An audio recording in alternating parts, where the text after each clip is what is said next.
আজকে আমার সাথে এরকমটা না হলে পারতো। যাই হোক, দেখতেই পাচ্ছেন কি হলো। তো আমি তোমাদেরকে সব খুলে বলছি কেন এরকম হলো। যাই হোক, আমি তালের বড়া বানাতে গিয়েছিলাম। তালের বড়া বানাতে গিয়ে আকর্মটা হয়ে গেল যে যেহেতু বড়াটাও হলো না, আমার আটাগুলো সবগুলোই নষ্ট হলাম। আমি কত সুন্দর করে ফ্রিজ থেকে তালগুলো বের করে একদম কত আশা নিয়ে বের করলাম যে আজকে অনেক সুন্দর করে বড়া বানাবো, তোমাদের সাথে রেসিপিটা শেয়ার করবো। যাই হোক, আমার কোনোটাই হলো না।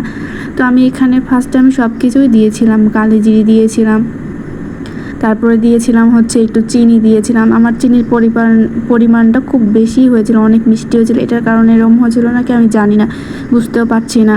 তো আমি ওখানে অনেক পরিমাণে চিনি দিয়েছি। তারপরেও ভিডিওতে জাস্ট আমি 2বার দেখালাম। তো আমি মানে রিয়েলিটিতে আমি আরও 2বার চিনি দিয়েছিলাম, অনেক বেশি। ভাবলাম যে আমি মিষ্টিটা একটু বেশি করব, কিন্তু মিষ্টির কারণে এরকম হলো নাকি আমি বুঝতে পারছি না। যাই হোক, আমি সব কিছু এখানে গুলিয়ে নিয়েছি। চিনিটা একদমই, তোমরা তো দেখতেই পাচ্ছ, দেখো আমি চিনিটা একদম গলায় নিয়েছি। এই যে দেখতে পাচ্ছ চিনি একদম গলানো আমার হয়ে গেছে। এখন আমি হচ্ছে এর মধ্যে হচ্ছে ময়দা টয়দা সব কিছুই দিয়ে দিব। তো আমি এখানে একটু যেই পরিমাণে চাউলের ময়দা অ্যাড করছিলাম, মানে ধানের চাউলের গুঁড়া অ্যাড করছিলাম, তারপর আমি রুলারের ময়দা দিয়েছিলাম। তো একদম ময়দাটা আমি শুকনো করে মাখানো উচিত ছিল মনে হয়, আমি অনেক লেটকা করে মাখিয়েছি।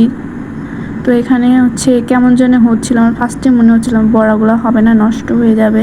তোমার মাখানোটা মনে হয়নি। তারপরেও তো এই দেখো আমি তেল দিয়ে দিলাম।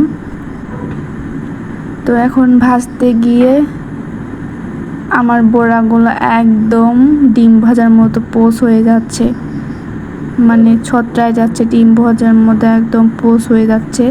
দেখতে পাচ্ছ তো আমার মনটা ভীষণ খারাপ হয়ে গেল। তো তারপর আমি আবারও ট্রাই করছিলাম, মানে আটা দিয়ে ট্রাই করছিলাম, তাও হয়নি, মানে একদম তেলের সাথে লেগে লেগে যাচ্ছিলো। তারপরে আমি হচ্ছে ধানের হচ্ছে বানালাম, কয়েকটা রুটি বানালাম, আর আমি তোমাদের সাথে ভালোভাবে শিখে শেয়ার করব। দেন তারপরে আমি হচ্ছে ওই সবগুলো, তারপরে একটু ছিলই, তারপরে আমি হচ্ছে এই ময়দা মানে ইয়াগুলো কি বলি, তালগুলো আমি একটু জাল দিয়ে হচ্ছে আমি ময়দা বানাচ্ছিলাম, মানে ময়দা কেন বলতেছি, আমি হচ্ছে বানাচ্ছিলাম, রুটি বানানোর জন্য ট্রাই করতেছিলাম। তো নষ্ট করে তো লাভ নেই। তারপরে দেখলাম যে রুটি হচ্ছে, মানে রুটিটা প্রায় ভালোই সিদ্ধ হয়েছে ময়দাটা। তো আমি তারপর রুটি বানানোর চেষ্টা করলাম। তো রুটিও একবার হচ্ছিল না, আবার তারপরে দেন হচ্ছিল। এই যে আমার রুটি। যাই হোক, এক্সপিরিয়েন্স না থাকলে যা হয় আর কি, আমি আবার ভালোভাবে শিখবো, আবার তোমাদের সামনে রেসিপিটা শেয়ার করব।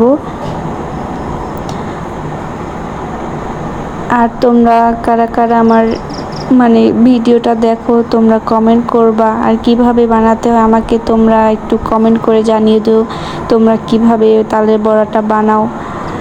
আমার রুটিটা বেশ ভালোই হয়েছিল, সুন্দরই হয়েছিল। তো আমি রুটিটা এখন ছেঁকে নিচ্ছি। রুটিটা বেশ ভালোই হয়েছিল আমার, দেখতে পাচ্ছ ফুলতেছিল, অনেক সুন্দরই হয়েছে।